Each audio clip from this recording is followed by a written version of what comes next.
Shalom, toi qui suis cette vidéo, que l'Éternel te bénisse. Éternel Dieu de gloire, nous bénissons ton Saint-Nom, te disons merci Père pour ta parole. Merci pour ton Esprit Saint qui vient nous éclairer et nous enseigner au nom de Jésus. Amen. Alléluia. Bien-aimés, aujourd'hui, notre partage est tiré du livre de Matthieu, le chapitre 9, du verset 10 au verset 13. Je lis la parole de Dieu. Comme Jésus était à table dans la maison, voici beaucoup de publicains et de gens de mauvaise vie vinrent se mettre à table avec lui et avec ses disciples. Les pharisiens virent cela et ils dirent à ses disciples: pourquoi votre maître mange-t-il avec les publicains et les gens de mauvaise vie? Nous allons nous arrêter là aujourd'hui, pour l'instant. Bien aimés, les pharisiens posent la question de savoir pourquoi Jésus mange avec les gens de mauvaise vie. Les pharisiens sont des personnes qui connaissent la loi de Moïse. Ils l'ont étudiée, ils l'enseignent dans les synagogues. Ils sont tellement, remplis d'orgueil et imbues de leur personne qu'ils se sont mis à part. Ils se sont détachés, se sont séparés, se sont coupés de la population. Et donc, ils ne vivent pas les réalités de ce peuple, de cette population qu'ils enseignent. Jésus est en train de manger avec des personnes en souffrance. Les pharisiens posent la question: pourquoi Jésus mange avec ces personnes, ces gens de mauvaise vie, ces personnes que eux ont décrétées infréquentables? On parle ici des homosexuels, on parle ici des pervers, on parle des prostituées, on parle des infidèles, on parle des repris de justice, des bandits. Jésus s'assoit et mange avec ces personnes. Jésus, en mangeant avec ces personnes, leur apporte quelque part un certain réconfort. Il leur apporte un soulagement parce que ces personnes-là sont en souffrance. Ces personnes-là sont arrivées dans les voies dans lesquelles elles marchent par un fait qu'elles ont vécu probablement. Et donc Jésus est venu pour les guérir. Jésus est venu pour emmener un changement dans la vie de ces personnes. En mangeant avec ces personnes, Jésus se met à leur niveau d'entendement et de compréhension. Jésus se rabaisse à leur niveau. Mais il ne mène pas leur vie. Attention. Il ne mène pas leur vie. Il se met à leur niveau de compréhension et d'entendement afin de pouvoir communiquer et échanger avec ces personnes-là sur ce qu'elles traversent. Les pharisiens les ont mis à part. Ce sont des rejetés de la société. Alors, la question nous est posée aujourd'hui à nous qui nous disons pasteurs, ou nous qui sommes enseignants, nous qui sommes docteurs ou évangélistes ou apôtres, dispensateurs de bonne grâce de l'Éternel. Quelle réponse apportons-nous à ces personnes?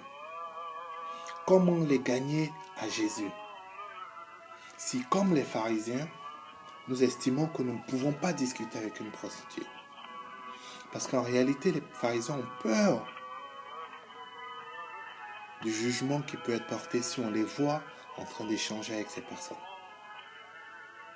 Alors, est-ce que comme les pharisiens, nous avons peur également des quand dira-t-on si nous partons parler avec une prostituée, si nous partons parler avec un bandit, si nous partons parler avec quelqu'un qui sort de la prison?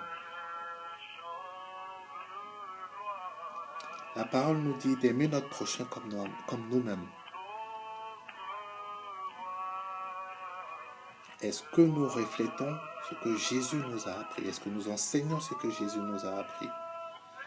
Est-ce que nous faisons ressortir dans notre trait de caractère l'Esprit de Dieu qui habite en nous? La question nous est posée.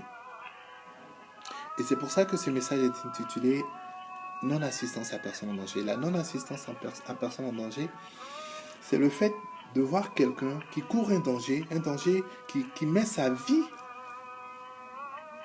en risque et que l'on n'intervient pas. En France, c'est puni par la loi. Et tous les jours, c'est vrai qu'une personne qui est blessée, qui est en bordure de route, on peut appeler les pompiers. C'est physique, c'est palpable, c'est visible. Mais il y a des personnes bien aimées que nous croisons tous les jours, qui sont malmenées par les démons de la dépression, malmenées par les démons de la drogue, les démons de la cigarette, les démons de la prostitution. Est-ce que nous intercédons? Est-ce que nous nous approchons de cette personne? Est-ce que nous nous mettons au niveau de cette personne comme Jésus l'a fait pour échanger, pour parler avec cette personne? Est-ce que nous invitons cette personne à un repas pour ne serait-ce que comprendre ce qui s'est passé, comment cette personne est arrivée à là, avant de parler de transformation ou de changement? Jésus commence d'abord par soulager. Nous partageons un repas. Nous échangeons autour du repas. Nous parlons de la situation de la personne. Et c'est cela être disciple de Jésus. C'est cela être serviteur de Dieu. C'est faire transmettre, faire réjaillir, faire vivre l'amour de Dieu en nous, au travers des personnes que la société rejette. Nous ne pouvons pas nous comporter comme les pharisiens. Bien-aimé, il doit y avoir une différence entre un enfant de Dieu et un enfant du diable. Si nous voulons gagner des âmes à Jésus, si nous voulons dépouiller le royaume de Satan, il nous faut agir autrement. Quelle réaction tu as quand tu es en face d'un homosexuel? Est-ce qu'il te repugne? S'il te repugne, tu ne pourras pas lui annoncer la bonne nouvelle. Tu ne pourras pas t'approcher de lui. Tu ne te mettras pas à son niveau d'entendement. Discuter avec un homosexuel ne fait pas de toi un homosexuel. Alors si on se met dans notre attitude religieuse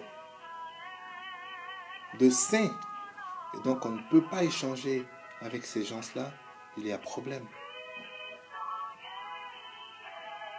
Et Jésus répond aux pharisiens ici en disant, ce ne sont pas ceux qui se portent bien qui ont besoin de médecins, mais les malades. Allez et apprenez ce que signifie « Je prends plaisir à la miséricorde et non au sacrifice ».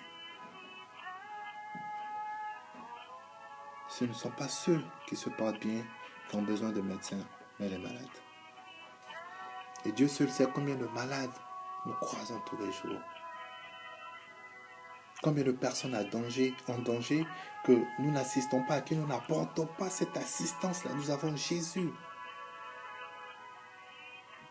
Ces personnes attendent qu'on leur tende la main.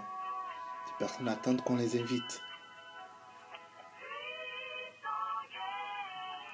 Que Dieu nous bénisse et que Dieu nous aide surtout à discerner et à vivre par l'Esprit de Dieu. À vivre l'amour de Dieu en nous. Parce que parfois, cet amour n'est pas visible du tout. Le royaume des cieux ne consiste pas seulement à prêcher la parole de Dieu. Jésus ici est en train de manger avec ces personnes. Il ne leur prêche pas la parole, il est en train de manger avec ces personnes. Donc il pose un acte concret, un acte précis. Il va échanger avec ces personnes. Au sortir de là, ces personnes vont être soulagées. Ils vont avoir des questions en elles. Est-ce que je continue ce que je fais? Est-ce que j'arrête ce que je suis en train de faire?